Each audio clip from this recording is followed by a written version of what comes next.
For RCR TV, I'm Sean Kinney, and welcome to HetNet Happenings, where we take a look at all things DAS, small cell, Wi-Fi, and much more.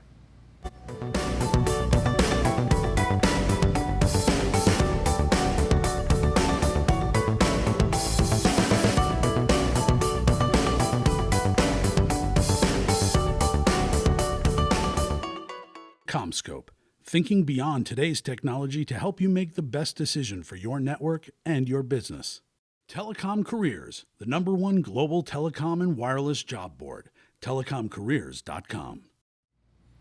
All right, welcome back to HetNet Happenings, as always brought to you by our friends at CommScope. Last week we brought the show to you on the road live from Small Cells World Summit over in London.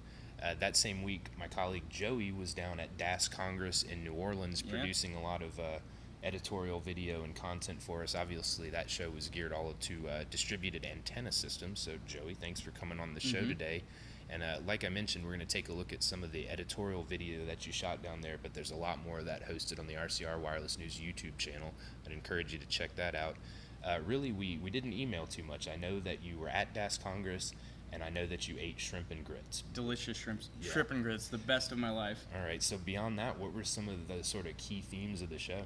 People were talking a lot about this middle space, the not large stadiums and not small just houses, you know, like or small apartment complexes. This middle space like hotels, hospitals, you know, any hospitality space. And they were really talking about the challenges and issues associated with outfitting them with coverage. And you know, yeah, that's an interesting term for it. I've heard it middle space and middle prize. Middle prize is the new term that they're using. Yeah, that's sort of a buzzword to watch. But yeah, I mean, it's an interesting issue because a DAS it's well suited for a really large venue like a stadium. And what goes along with that is that it's really expensive to install. Then at the other end of the spectrum, small cell is sort of your preferred connectivity solution because you can install that thing for less than 20 grand, assuming you have the fiber access, and you can do it really quick.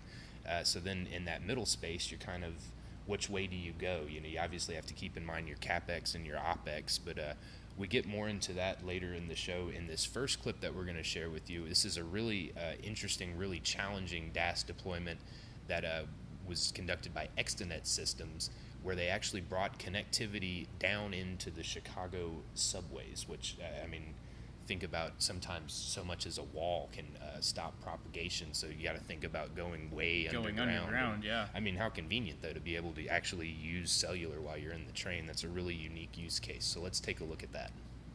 Hi, I'm Tim Ayers, our Vice President of Global Services with ExteNet Systems. So what does a Vice President of Global Services mean? Well, Joey, we're an owner-operator in one context of distributed networks. And in that context, we get involved in the pre-design work, doing some of the RF benchmarking in global services.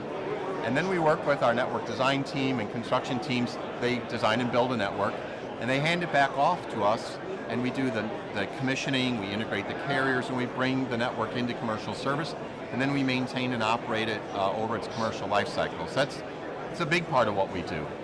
We also do a fair amount of consulting and technology consulting work for our customers, for carriers, for government agencies, mass transit systems, enterprise companies. So we're not just a company that's involved with our customers when we're doing a neutral host DAS or a small cell project or a carrier Wi-Fi project. We like to solve problems. And you also deal with municipalities, hotels, all of these different things, and to each one you're kind of different. You're a vendor to some, you're a utility to some. What are you guys? Great point. Yeah, we work with the municipal governments on all the things necessary for outdoor networks primarily.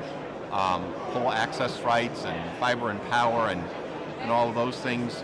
So yeah, we're a real estate utility in that regard. On the indoor side, we're I suppose a form of utility, providing a pervasive service over a many-year period and also refreshing that technology so the building owner or manager doesn't have to worry about any of that stuff. And then to the carriers, we're an integral business partner that helps extend their service into places they probably can't serve or can't serve economically with their macro networks. So you're right. And then when I layer, we do consulting and technology consulting to help our customers when we can be able to take all these skills we have and help them with maybe something a little one-off, or something where we're not going to do a whole network project, but we're maybe going to focus on one area where our skills and availability can really help them get something done. So when dealing with municipalities, what is the biggest obstacles that you come up against? It probably varies by project and city and municipal government, but some of the things are, this was said in a panel earlier, is the economics, just trying to do this in a way where the velocity for the project and the economics for the project can work for the people that are actually ultimately going to pay for these services, which is the carriers. Just constantly working to make sure that all the parties involved understand, if this takes forever and it costs too much, it's not going to happen. So I think those are two long poles in the tent in terms of municipal. And I think some of the governments are starting to really recognize that and realize to bring these enabling services and to bring that value and to allow their landowners and managers to be competitive. They're starting to realize that this is a great thing for their communities, a great thing for the people that are working and living and commuting in their communities. And so hopefully this gets a little easier and not more challenging. And so you guys are working with something kind of unique. You're working on a subway system. We are. CTA subway. Tell me a little bit about that. Oh, thanks. That's a really unique, fun project for us. We're working with the Chicago Transit Authority, a construction partner of ours that brings some really special skills in tunnel construction to design and build and then operate on behalf of the carriers and the CTA 22 miles of underground distributed antenna system, a neutral host. This particular neutral host will be owned by the carriers, and all four Tier 1 operators, but we've been the partner to help bring the design together, do the construction, get it all commissioned and in operation, and all this is happening in a very short time frame, from start to finish, under a year. And if you look at that compared with a couple other big underground transit systems that have taken years and years, we brought some unique things to this, which has made it a fun project. It's also exciting to say that it's on schedule and on budget. Is this going to be the most connected subway system in the country? I think it'll be among the best in terms of there aren't too many subway systems today that offer 3G and LTE in a very pervasive manner. A subway rider in Chicago can walk in off the street, or frankly ride in off of an elevated line that ends up going into the subway, and we'll hand off from the macro at the mezzanine level where you go through the kiosk and get your ticket, all the way down to the platform level. While you're on the platform, step on the train, get going at 50 miles an hour through the subway tubes, and you're connected the whole time. And when you exit the subway tube back into the macro environment, it'll hand off. I mean, literally, to be able to do a voice call or a data session without ever dropping with LTE for all four carriers. I don't know if that's the only system like that at the moment in North America, but it's certainly one of very few. And it'll serve nearly 1 million riders a day, which is really exciting. All right, that was a use case for a distributed antenna system from ExteNet Systems, bringing that connectivity down into the Chicago subways. And then, Joey, you mentioned to me another interesting conversation you had about in-building DAS with the folks from a company that's new to me. Ranplan. Yeah. I had never heard of them either, but apparently they're doing some big things. They were debuting a product called iBuildNet, which is like in-building planning solutions. Okay. Trying to get into that space and kind of compete with the people that are in there right now. Okay, and I think in the clip that we're about to see, he kind of discusses the overlap between what's called an IDAS, an indoor DAS, and then an ODAS, an outdoor DAS, and there's a lot of interesting sort of interference problems that can happen if Yeah. those two systems aren't planned correctly, And right? and from what he said, they're the first ones that are kind of really taking into account the reliance on one another, the indoor and outdoor DAS. And let's take a look at that video of Kevin Robinson talking about it. Hi, I'm Kevin Robinson, the product manager for Ramplan. Just been in the company 6 weeks now, really exciting time for us, and really glad to be here at the show today. Tell me a little bit about Ramplan. You guys are a fairly new company. Yeah, we're a very, very new company. We launched our product in December, which was the Professional, which is a PC-based version, and we launched our laptop-based version just in March. So fairly new, getting a lot of interest, and I say, exciting times for us. Tell me about iBuildNet. Well, iBuildNet, it's an indoor planning tool. So what we're seeing from our customers, which is the network equipment manufacturers and the operators, is a lot of the business is moving to indoor. A lot of the business now is from data, and people typically use data when they're in, shall we say, a static or fairly static environment, and not so much outdoor. So indoor is where a lot of the investment is going from all the operators to service the customers there. And indoor traditionally has been very, very hit and miss with the planning. In fact, it was only a few years ago that there was a planning tool for doing indoor testing. So iBuildNet we were based out of a research group. It's come in looking at the indoor environments, looking at the absorption rates of different material, be it concrete, be it wood or glass. And what we do is we can maximize the efficiency of designing the indoor network. So we look at anything from Wi-Fi to LTE. LTE was unlicensed spectrum as well. We're fairly unique that we have with our 3D ray tracing and 3D modeling, algorithms. But what is very, very unique about us is we also look at the impact of the outdoor network on the indoor network. Because what we've looked at is you can't plan an indoor in isolation without having a look at the coverage that's coming in from an outdoor network. Very simply put, if you do that, you can introduce lots of interference and lots of problems on the indoor environment, which costs a lot of money to install, but also, just as importantly, the indoor network that you build could actually interfere with the outdoor network. And then you're going to be introducing interference problems, maybe coverage holes. So it's very, very important to look at the holistic. What am I planning? The indoor and the outdoor side. But also we look at the impact of the coverage from floor to floor, because of course there is going to be some coverage issues there. So on that side, very, very unique. We have an intelligent design module. So we can assign areas in a building where we're going to know we're going to have higher subscribers and different subscriber profiles. We may have an area in an office building, for example, where we know people are going to be using voice and not so much data, or in another part, they're more interested in data than the voice. So we can plan the coverage to best service the customers in that building, be it an office building, be a mall as well. So great that we can do that. We can also have a look at the existing network in there. We might be installing a DAS network for the first time in a building that's had Wi-Fi for some years. Now the last thing a building owner wants, and the people working in that building, is a lot of disruption, ceilings coming down, new trunking going in. So we can actually say in our tool, these are my preferred sites. These are wireless access points that are being used for Wi-Fi. And the tool will automatically try to design the network based on those sites. We know we've got trunking there, we know we've got power, and therefore we minimize any disruption to those people using the building.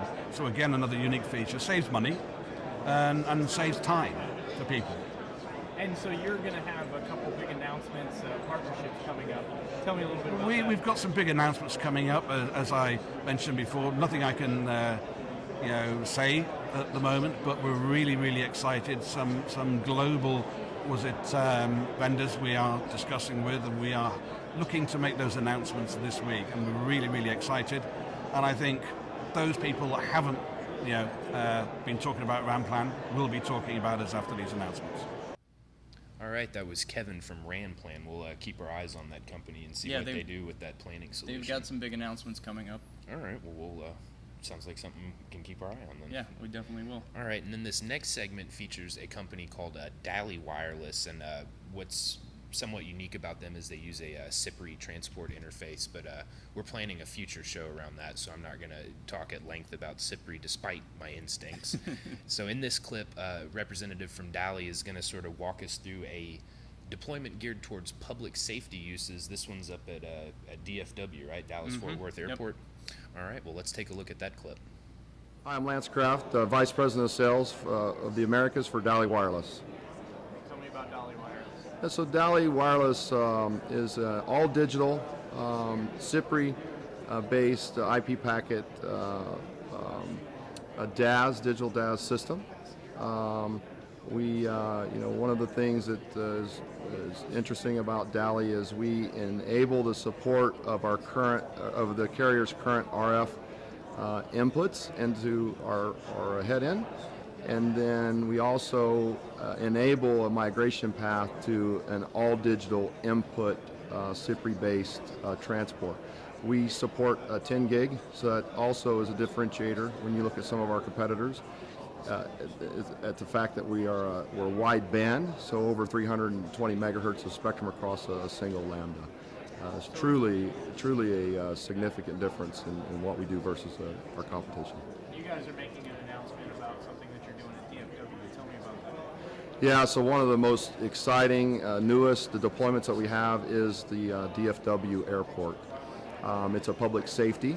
We just launched our public safety at a few shows a year or so ago, and we're supporting 150, 450, 700, 800, 900 in the public safety frequencies. But at DFW specifically, they have a need to upgrade their system. They also have a need to expand their system, and Dali was selected to be that vendor, and we're extremely excited and pleased to be a part of that opportunity. And are you looking to do that in other airports as well? Public safety is going to continue to be an avenue of our success. As you know, with the commercial and with some of the public safety emphasis in the U.S., we certainly can support both. We try to do it on separate systems. That's typically the way the deployment characteristics or deployment proposals are, is to keep them separate. But we certainly, Dali Wireless certainly supports all bands for commercial, all bands for public safety, and the FirstNet P25 LTE stuff that's forthcoming. We can support that as well. So how is this going to make people safe? There's a differentiator between commercial and there's a differentiator between public safety. Commercial is about the carriers enabling content to the wireless users, which obviously is driven by producing revenue. On the other hand, public safety is about saving lives, and Dali supports both of those initiatives, independent of one another, but certainly saving lives and offering a safer environment in building is something that Dali certainly supports. All right, so we highlighted a few different use cases there. You had the ExteNet deployment in cooperation with the Chicago Transit Authority, where they brought that connectivity down into the subways. That's obviously a big challenge. Then you get a little different perspective on it, hearing about what Dali's doing with their public safety push there at DFW. And quite frankly, that RAN plan clip, that's never something I've heard a lot of discussion about, or something I've thought about, that relationship between an IDAS and an ODAS. The fact that they could interfere with one another. Yeah, so we might kind of keep that in mind for our editorial push. And I think you mentioned to me that the actual venue where DAS Congress was hosted, the Roosevelt Hotel, had sort of an interesting deployment in it. It was kind of a use case. Solid was giving a tour there. They run the DAS inside of the Roosevelt Hotel, and they were showing kind of some of the challenges and issues with that middle prize space, which that hotel is considered. Okay. As a historic hotel, there's some issues with drilling in walls, and plus the walls are this thick, Right. There's public safety concerns, there's funding concerns, and so, they were really trying to define that market and then also address the issues involved with it. Okay, well, I know you're working on a video package for that still, so we'll keep our eye peeled for that. And just by way of a few plugs, I'd encourage folks at home to check out rcrwireless.com for your daily news. Easiest way to get that news delivered right to your inbox is to subscribe to our daily e-newsletter. Then for a lot of multimedia content like we shared with you today, I'd encourage you to check out the RCR Wireless News YouTube channel, as well as the RCR TV website. like to give a big shout out to our sponsor, CommScope. Thank you, Joey. Thank you for joining me today. And will you send us out? Yeah, thanks for joining us on HetNet Happenings. We'll see you again. HetNet Happenings is a production of RCR TV. To reach Sean Kinney or to suggest a show topic for HetNet Happenings, you can reach Sean at skinney@rcrwireless.com. On Twitter at Sean Kinney RCR. To find out more about the latest in HetNet and all things wireless, dig into rcrwireless.com.